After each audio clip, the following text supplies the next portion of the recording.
नमस्ते, म जुनिता। हजुरहरूलाई आज मेरो फेसबुकद्वारा म कसैलाई मिलाउन गइरहेको छु र म चिनाजानै हुनुहुन्छ, मेरो उहाँ साथी पनि हुनुहुन्छ है, मेरो दिदी पनि हुनुहुन्छ र मिस खरसाङ विजेता गरेर आउनु भएको छ र मिस भूपाली शर्मा है। Thank you. नमस्ते सबैजनालाई। तपाईँले आज है मिस खरसाङ जितेर आउनुभयो, तपाईँलाई कस्तो लागिरहेको छ र तपाईँ कहाँबाट हुनुहुन्छ, तपाईँले आफ्नो अलिकति परिचय हामीसँग दिनुहोस् न। हुन्छ, थ्याङ्क यू जुनिता। अनि सबैजना जसले अहिले यो हाम्रो इन्टरभ्यू जस्तो भनौँ न एउटा पोडकास्ट है हेरिरहनु भएको छ उहाँहरूलाई मेरो नमस्कार भन्दछु है। अनि गुड आफ्टरनुन। र मेरो नाम भूपाली शर्मा हो है। म यही जोरबङ्गला निवासी, यही born एन्ड brought up है। म यहीँको चेली हो र यहाँ म जन्मिएको अहिले 38 वर्ष भयो है। अनि मेरो छोरा छ एउटा 16 वर्षको, जो चाहिँ अहिले सिलगढी हिमाली बोर्डिङमा पढिरहेको छ, क्लास 9 मा।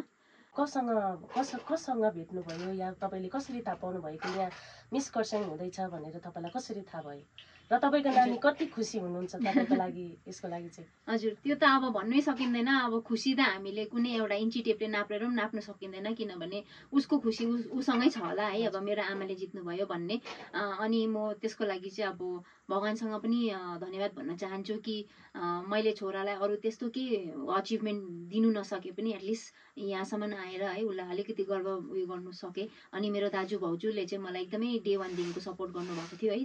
फ्यामिलीमा चाहिँ कति तपाईँलाई सपोर्टिङ छ तपाईँको फ्यामिली? मेरो फ्यामिली भन्नाले अब मेरो फ्यामिली चाहिँ भन्नु भने एकदमै सानो फ्यामिली छ, एकदमै सीमित छ, जो चाहिँ मेरो छोरा भयो है। मैले मेरो एक्स हस्बेन्डलाई छोडेको त 12 वर्ष भइसक्यो है। भनेपछि तपाईँ सिङ्गल मदर हुनुहुन्छ? हजुर, एकदम म सिङ्गल मदर हो। अनि पहिलादेखिको अब 2013 देखिको मैले एक्लै नै मेरो छोरालाई उयो गरेर है अब पढाइ हिमाली बोर्डिङ खरसाङमा पढाएको। अब धेरैवटा कुरा छ। अब हुनु त यो भिडियोमा अब यो कति लामो भिडियो हुन्छ है, अब भनेर भन्नु सकिँदैन, किनभने अब हरेक एउटा हुन्छ नि स्ट्रगलिङ र एउटा औरतको पछाडि चाहिँ अब धेरैवटा स्टोरी हुन्छ भनौँ न है, जुन चाहिँ अब कुनै पनि पेनलाई चाहिँ अब स्ट्रेन्थ बनाउनु चाहिँ राम्रो हुन्छ है। तपाईँ मिस खरसाङमा विजेता हुनुभयो है, तपाईँलाई कस्तो लागिरहेको छ? अनि यसमा तपाईँलाई कसरी भाग लिनुभयो र कसको द्वारा तपाईँले भाग लिनुभयो? खासमा चाहिँ यो चाहिँ अलिकति सुन्दाखेरि पनि तपाईँलाई अचम्म लाग्छ होला है। त्यति बेला मेरो एकजना बहिनी हुनुहुन्छ होइन, हुनु त उहाँ हो, जोनिता बहिनी है। अनि उहाँले चाहिँ मलाई एकदमै अब जोससँगले फोन गरे एक दिन होइन। अन्त म चाहिँ खासमा चाहिँ कश्मीरमा थिएँ त्यति बेला, र त्यो कश्मीरमा चाहिँ म चाहिँ खासमा एउटा प्रमोसनल भिडियोको लागि गएको थिएँ एज ए इन्फ्लुएन्सिङ। उहाँले मलाई बोलाउनु भएको थियो है। बात काटे है, तपाईँ जब त्यहाँ कश्मीरमा पुग्नुभयो, तपाईँले त्यहाँनिर त्यो घटनाहरू घट्यो जुन चाहिँ है, त्यहाँ अट्याकहरू भयो, तपाईँलाई चाहिँ कस्तो अब त्यहाँनिर तपाईँलाई कस्तो महसुस भयो? तपाईँलाई के त्यहाँनिर तपाईँलाई के सेफ्टी भयो के चाहिँ तपाईँलाई त्यस्तो उयो डर लाग्यो कि कस्तो भयो? तपाईँ कसरी? होइन, डर त मलाई खै यस्तो हुँदो रहेछ, परेको बेलामा मान्छेहरूलाई अब त्यो जे पर्ला होस्, अब जे हुन्छ देखा जाएगा भन्ने क्या। अब त्यस्तो भयो मलाई, किनभने त्यहाँको मान्छेहरू चाहिँ कस्तो कश्मीरीहरू भन्दाखेरि चाहिँ अब म पनि हुनु त कश्मीरीहरूसँग फर्स्ट टाइम भेटेको, हुनु त म दुबईमा मेरो साथीहरू छ 1-2 जना, तर अब कश्मीरमा इटसेल्फ गएर त्यहाँनिर म अब 22 अप्रिल सेम डे जुन दिन चाहिँ पहलगाम एट्याक भएको थियो, त्यही दिन चाहिँ म कश्मीरमा पुगेर घुम्नु अब रेडी थिएँ म। भोलिपल्टदेखिको मेरो ट्रिप होइन, 4 दिनको 5 दिनको। तर अल अफ अ सडन त्यहाँ पुग्ने बित्तिकै मलाई अब साथीहरूको यहाँबाट घरहरूबाट कल आउनु थाल्यो कि ओइ फर्केर आइज, के भएको त, अब नघुम, त्यहाँनिर यस्तो यस्तो भयो भन्छ हो। मलाई त आई वाज अनअवेयर, मलाई थाहै थिएन। अनि र पनि मलाई यस्तो भयो कि उनीहरूले एकदमै सेफ फिल गरायो मलाई कश्मीरमा। मलाई 4 दिन त म बसेँ, फर्केर आइहालिनँ। यस्तो अपर्च्युनिटी घरिघरि म कहाँ आइरहन्छु, होस् म बस्छु, बरु जेसुकै होस् भन्ने खालको एउटा आँट आउँदो रहेछ क्या। त्यसको बादमा हुनु त भोलिपल्टदेखिको सबै डामडुम बन्द भयो कश्मीर, त्यस्तो उयो थिएन। हामी त्यस्तो क्याम्पिङ स्याम्पिङ के प्लानहरू थियो सबै क्यान्सल भयो, र पनि म उनीहरूकै कन्टेस्टमै बसेँ होइन। अन्त उनीहरूले मलाई अब जति पनि हुनसक्छ बाहिरतिर घुमायो ओर्यो है, एकदमै प्यानिक हुनु त्यो बिल्कुल भएन। र मैले बस आफ्नो उयो सकेर फिर्ता आएपछि चाहिँ यहाँनिर जस्तो आएँ मैले यो मेरो बहिनीले भनेको सुने, अनि एक्साइटेड थिएँ म पनि डे 1 देखि नै होइन। तपाईँ यसमा त 4 दिनको ग्रुमिङ पनि थियो हैन त्यो 4 दिनको ग्रुमिङदेखिको लिएर फाइनल ग्रुमिङसम्म फाइनलसम्म त तपाईलाई कस्तो फिल भयो र त्यहाँबाट तपाईले के सिक्नु भयो र अगाडि कस्तो प्रकारले गर्नुपर्छ भन्ने कुरा भयो र यो तपाईले कसरी चाहिँ अब कुन चाहिँ प्रडक्ट कुन चाहिँ उइसबाट चाहिँ जानु भएको थियो तपाई प्रोडक्सन यो तपाईको सहारा प्रोडक्सन भन्ने हाम्रो कर्सियङमा नयाँ अब एकजना दिदी बहिनीहरुले चाहिँ उहाँले भर्खरै इनोग्रेट गर्नुभएको दिनुस् न हजुर सरिता तामाङ अनि सरू थापा अन्त उहाँहरू हुनुहुन्थ्यो अनि अब 7 तारिकदेखिको लिएर तपाईको 9 तारिकसम्म चाहिँ ग्रुमिङ भएको थियो जुन चाहिँ यही महिनाको अनि त्यो दिनमा अब जति पनि त्यो हाम्रो ग्रुमिङहरू भयो त्यहाँनिर चाहिँ कस्तो भन्दाखेरि फर्स्ट डे अब एन्टर गर्ने बित्तिकै यस्तो भयो कि अब मैले त्यहाँनिर 22 वर्षको बहिनी है नानी नै भनौँ न अब 22 वर्षको नानीदेखिको लिएर मैले त्यहाँनिर 60 वर्षको आन्टीहरूसम्म पनि देखेँ है अनि अब यस्तो खुसी लागेको त्यो सबै चिज देख्दाखेरि चाहिँ उहाँहरूलाई देख्दाखेरि चाहिँ अब यस्तो भएको कि अब कोही कोही त यस्तो लाग्यो कि अब एकदमै उहाँहरूलाई हुन्छ नि त्यो जित्ने उयसमा आएको होइन उनीहरू त्यो होडमा त्यो कम्पिटिसनमा आएको होइन उनीहरू तर उनीहरू आएको चाहिँ यो कारण चाहिँ के हो खासै मतलब मिस खरसाङ चाहिँ कस्तो प्रकारले गर्नुपर्ने हो या सानोदेखिको लिएर ठुलोसम्मको लागि थियो कि या त मतलब मिडल मान्छेहरूको लागि मात्रै थियो त्यो चाहिँ होइन यसमा कुनै पनि प्रकारको कुनै क्राइटेरिया थिएन कुनै रेस्ट्रिक्सन्स एजको थिएन कुनै तपाईको बडीको अब वेट यति हुनुपर्छ हाइट यति त्यस्तो केही अब प्रोफेसनल त्यस्तो केही पनि होइन तर मैले के भन्नु चाहेको भन्दाखेरि चाहिँ कुनै पनि एउटा नारीलाई है एउटा नारी शक्तिलाई होइन अगाडि बढाउने प्रोत्साहन दिने उनीहरूलाई अब तिम्रो लागि तिम्रो सानो चुला चौका किचन मात्रै तिम्रो घर होइन त्यो बाहिर पनि दुनियाँ छ भनेर देखाउने त्यो प्लेटफर्म दिने चाहिँ सहारा प्रोडक्सनले चाहिँ यो ठुलो काम गरेको छ हुनु त अब उनीहरूको लागि पनि फर्स्ट टाइम थियो तर उहाँहरूले यति ठुलो अब कन्ट्रिब्युसन दिनुभयो यति एफर्टलेसली उहाँहरूले यो प्रोग्रामलाई है अब राम्रोसँगले उयो गरेर लानुभयो है अनि त्यसमा चाहिँ अब सहारा प्रोडक्सनमा पनि म थ्याङ्क यू भन्छु तर त्यहाँनिर आउनु भएको जति पनि दिदी बहिनीहरू थियो है उहाँहरूलाई चाहिँ अब देखेर चाहिँ यस्तो लाग्यो कि अब हुन्छ नि के कम्पिटिसन गर्नु बित्थामा हाम्रै दिदी बहिनीहरू त हो उहाँ मिलिजुली है 3-4 दिनको खुसिया रमाइलो गरेर है हाँसी खुसी नाच्यौँ पनि गायौँ पनि सँगै बसेर हामीले अब हुन्छ नि त्यो मोमेन्टलाई यति साह्रो हामीले अब लाइफ टाइमको लागि चेरिस गर्ने एउटा मोमेन्ट हाम्रो लागि भएर गयो होइन अब मैले जितेर आएँ त्यसमा मलाई त्यस्तो केही घमण्ड त्यस्तो केही पनि छैन मलाई नर्मल अब हुन्छ नि मेरो लागि त तर पनि यस्तो लाग्छ कि अब त्यो दिदी बहिनीहरूलाई देख्दाखेरि चाहिँ मलाई यति साह्रो खुसी लागेर आए कि अब सबै नारीहरू नै यस्तै हुनुपर्छ भन्ने मलाई भयो किनभने लाइफ टाइममा एकपल्ट यस्तो चिज गर्नुपर्छ अनुभव होइन म अब 35 यहाँ त हाम्रो त के हुन्छ अब 30 वर्ष काटिसकेपछि एउटा नानीको आमा भएपछि सक्यो उसको जिन्दगी खतम हुन्छ नि नानीको आमा त हो 60 वर्ष पुगिसकेको 40 वर्ष पुगिसकेको आइमी के साह्रो है त्यस्तो हुन्छ हजुर त्यस्तो खालको हाम्रो समाज हाम्रो उयसमा अझै पनि छ त्यस्तो कन्जर्भेटिभ थट्सहरू भएको मान्छेहरू बस्छन् होइन तपाईले है मिसेस कर्सिङ मात्रै नजितेर तपाईले मिसेस कन्फिडेन्स पनि जित्नु भएको छ हैन तपाईले कस्तो प्रकारले हजुर यो कस्तो प्रकारले जित्नु भयो र तपाईको कन्फिडेन्स कस्तो प्रकारले आयो अलिकति हामीसँग भनिदिनुस् न र मलाई चाहिँ यस्तो लाग्छ जोनिता बहिनी है कन्फिडेन्स चाहिँ मान्छेको एउटा म किनेर कन्फिडेन्स ल्याउँछु होइन मलाई अब यो गरेर कन्फिडेन्स पाए पनि हुन्थ्यो भन्ने खालको त्यो चाहिँ होइन कन्फिडेन्स भनेको आत्मविश्वास भनेको तपाईँको कसरी आउँछ भन्दाखेरि चाहिँ एजले होइन त्यो है तपाईँको एक्सपिरियन्सले आउँछ लाइफमा मेच्योरिटीले आउँछ कतिवटा स्ट्रगल्सले आउँछ है र त्यसरी नै मैले चाहिँ लाइफमा कसरी कन्फिडेन्स है धेरै लामो त्यहाँनिर भन्दिनँ तर सर्टमा भन्छु है जो चाहिँ अब म दुबईमा काम गर्थेँ मैले 10-12 वर्ष दुबईमा काम गरेर आएको है अनि दुबईमा म एकदमै अब लजौटी प्रकारको थिएँ म जब गएको थिएँ है 2011 मा र साथीहरूले पनि मलाई भन्थ्यो कि तँ त कस्तो दिदी न दिदी टाइपको छस् हौ कन्फिडेन्सै छैन तँमा त भनेर भन्थ्यो मलाई है तर मैले अब दिन जस्तो स्ट्रगल्सहरू मेरो उयसहरू मैले रेस्पोन्सिबिलिटी आफ्नो निभाउँदै गएँ है काम गर्दै गएँ र अब अभियसली बात हो अब बाहिर काम गरेपछि त कन्फिडेन्स आउँछै आउँछ किनभने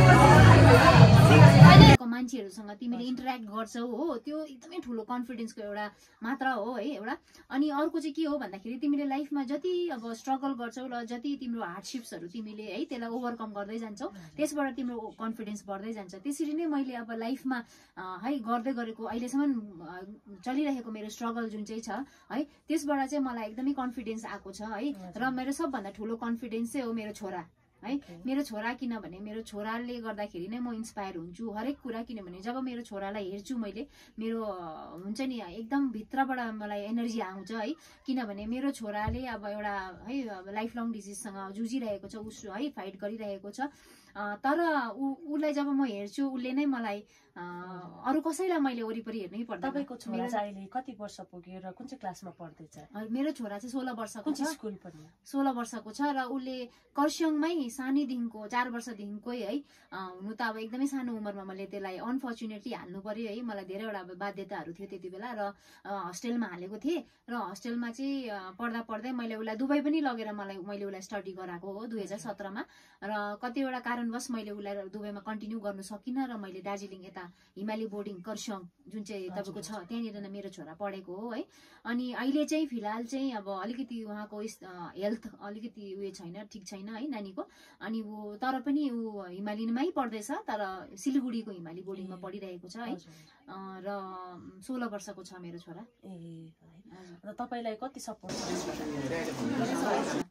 तपाईलाई मम्मी यस्तो कामहरू नगर्नु भन्छ कि या त तपाईलाई गर्नु भन्छ? हैन हैन, मेरो छोरालाई चाहिँ के छ भन्दाखेरि किनभने उसले पनि मेरो अहिलेसम्मको स्ट्रगल्सहरू बुझेको छ है। मेरो आमाले अब यति साह्रो स्ट्रगल गर्नु भएको छ र मेरो आमाले पनि सबै लाइफको ह्याप्पिनेस डिजर्भ गर्नुहुन्छ भन्ने मेरो छोरालाई थाहा छ र ऊ एकदमै लिबरल छ हैन। उसलाई अब किनभने म पनि त्यस्तै खालको छु हुनु त हैन। अस्ति बहिनीहरूले पनि कन्टेस्टमा पनि सोध्दै थियो कि तपाईको छोरा त तपाईँ जस्तै होला है भन्दै है, त्यस्तो प्रकारले बहिनीहरूले सोध्दै थियो। अन्त तपाईलाई है एउटा क्वेशन है, तपाईलाई यसमा विजेता प्राप्त गर्नु भएकोमा तपाईको फ्यामिली हैन अनि तपाईको कति खुसी हुनुहुन्छ तपाईको फ्यामिली र गाउँघरको मान्छेहरूले चाहिँ अब गाउँघरको परिवारले चाहिँ तपाईलाई कस्तो मान सम्मान दिनुभयो तपाई विजेता प्राप्त गरिसकेर आएपछि चाहिँ?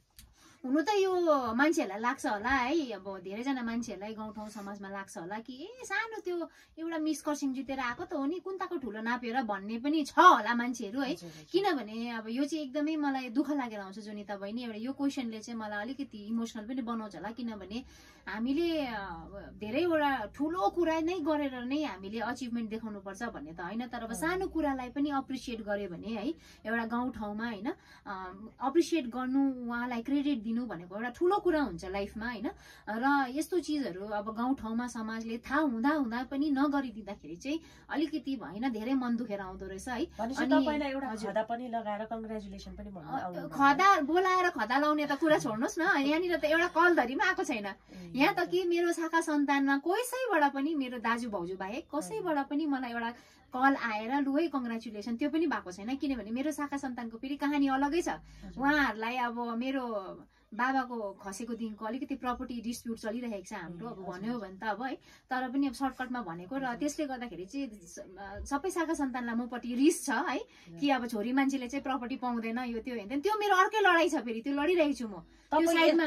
मेरो धेरैवटा लडाई अहिले चलिरहेको छ जोनिता बहिनी लाइफमा। मेरो एउटा प्रपर्टीको बाबा खसेदेखिको एउटा भयो है, अनि एउटा मेरो छोराको आफ्नै लडाई भयो है, उसको देखभाल उसको ट्रिटमेन्ट चलिरहेको छ। यता मेरो म जबलेस भएको दुबई छोडेर आएको, मेरो छोराको लागि म आएको यहाँनिर 3 वर्ष भयो, मैले केही काम गरेको छुइनँ अहिले है, तर पनि म चाहिँ यस्तो लाग्छ एउटा नारी भएपछि नि हामी जे पनि गर्नु सक्छौँ, नारी भएपछि चाहिँ हामी कुनै पनि लडाइँ लड्नु सक्छौँ भन्ने मलाई त्यो हुन्छ नि भएर चाहिँ म यो उसमा गएको, खासमा प्रतियोगितामा गएको। हजुर, खास म यो भन्नु खोजेको तपाईले अब यत्रो तपाईको टाउकोमा अब यत्रो भार परिरहेको छ है, तपाईलाई धेरै कुराहरूले सिचुएसनमा आइरहेको छ, तर पनि त्यसमा तपाईँ अब यो के भन्छ मिस खरसाङमा जानुभयो, तपाईँ यति साह्रो कन्फिडेन्स भएर कसरी जानुभयो त्यहाँ चाहिँ? त्यही त भनिरहेको छु, मतलब यस्तो हुँदो रहेछ कि अब लाइफ भगवानले उस्तै मान्छेलाई मात्रै दुनियाँभरको दुःख र पीडा दिन्छ जो मान्छेले चाहिँ सहनु सक्छ। र म चाहिँ अहिले त्यस्तै भइसकेको छु। अब भगवानले ला तँलाई यो पनि दुःख, ला तँलाई यो पनि दुःख, ला तँलाई यो पनि, अब के गर्नु रूप त पाएर आएको छु नि, तर अब भगवानले दुःख त कति दिएको छ त्यो त मेरो मनभित्र नै छ, यो हाँसो भित्र लुकाएर राख्छु म है। र धेरै कम्ती मान्छेहरू छ जसले मलाई एकदमै राम्रोसँगले चिनेको छ है। जोनिता बहिनी पनि एकजना हुनुहुन्छ जसले चाहिँ मलाई एकदमै सपोर्ट गर्ने, हिँड्नुहोस् न दिदी गर्नुपर्छ भन्ने ऊ पनि हो खासमा हुने होइन। र म धेरै धेरै थ्याङ्क यू उसलाई भन्नु चाहन्छु। र त्यसरी नै आएको छ कन्फिडेन्स चाहिँ लड्दै लड्दै लड्दै लड्दै चाहिँ हामीले यस्तो प्रकारले लडेर नै हामीले अगाडि बढ्न सक्छौँ होइन। यो कुरा त तपाईँले हामीलाई छर्लङ्गै बुझाइ पनि दिनुभयो। र पनि आज चाहिँ लास्ट एउटा क्वेसन तपाईँसँग होइन, तपाईँ यो अब हाम्रो जति पनि हामीले यस्तो दुःख गरेर पनि हामीले अगाडि बढ्नुभयो तपाईँ होइन, तपाईँ कति धेरै कष्टमा आएर पनि तपाईँले त्यो कन्फिडेन्स पनि जित्नुभयो है, मिस खरसाङ पनि जित्नुभयो, त्यसको लागि हामी धेरै धेरै है बधाई दिन चाहन्छौँ। मिसेस खरसाङबाट है जितेर आउनुभयो, तपाईँलाई एकदम खुसी लाग्छ। हाम्रो गाउँघरको एउटा नाम रोशन गर्नुभयो होइन। र अगाडि हाम्रो जुन चाहिँ अब अगाडिको हाम्रो नारीहरूलाई चाहिँ के भन्नु चाहनुहुन्छ र सन्देश के दिनु चाहनुहुन्छ? धेरै त अब म बाठी हुनु पनि चाहदिनँ है, सबैलाई आफ्नो आफ्नो लाइफ कसरी अगाडि बढाउनु पर्ने हो सबैलाई थाहा हुन्छ है। तर एज अ एउटा सानो अब यो उपाधि जितेको उयसमा है अब म के भन्नु चाहन्छु नारीहरूलाई भन्दाखेरि चाहिँ आफ्नो लागि आफै स्ट्यान्ड हुनुपर्छ, जरुरी छ है। कसैमाथि यो संसारमा न शाखा सन्तान, न बुढा, न बोयफ्रेन्ड गर्लफ्रेन्ड, न आमा बाउ, कसैमाथि पनि तपाईँहरू आमा बाउलाई माथि डिपेन्ड गर्नु सक्नुहुन्छ। तर जब तपाईँको लाइफमा आमा बाउले तपाईँको साथ छोडेर जान्छ नि, त्यसको बादमा चाहिँ तपाईँ एक्लै नै हुन्छ भन्ने यो चाहिँ मलाई थाहा छ, किनभने मसँग त्यो घटेको छ है।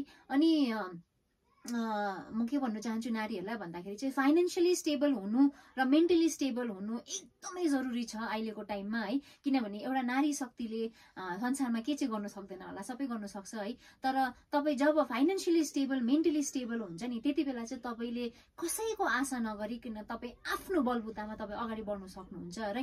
तपाईँ इन्डिपेन्डेन्ट हुन्छ र तपाईँ आफ्नो सेल्फ कन्फिडेन्सले तपाईँ अगाडि बढ्नु सक्नुहुन्छ। र यति नै भन्न चाहन्छु म कि केटी मान्छेहरूलाई चाहिँ फाइनेन्सियली स्टेबल हुनु र मेन्टली स्टेबल हुनु एकदमै जरुरी छ, ताकि ऊ भोलिको दिनमा कुनै पनि एउटा केटा मान्छे माथि भर नपरोस् कि बाउ छैन भनेर, बुढा छैन भनेर है, मेरो त लाइफमा त कोही केटै छैन भनेर त्यस्तो प्रकारको चाहिँ त्यसरी नबस्नुहोस्। किनभने एउटा केटी मान्छेले चाह्यो भने सबै कुरा हासिल गर्नु सक्छ लाइफमा होइन। किनभने मैले यो किन भनेको भन्दाखेरि मेरो एक्सपिरियन्सले भनेको, किनभने म 12 वर्षभन्दा बेसी भइसक्यो म एज अ सिङ्गल वुमेन है, म एज अ सिङ्गल मदर अनि सिङ्गल लेडी म है लडिरहेको छु लाइफसँग।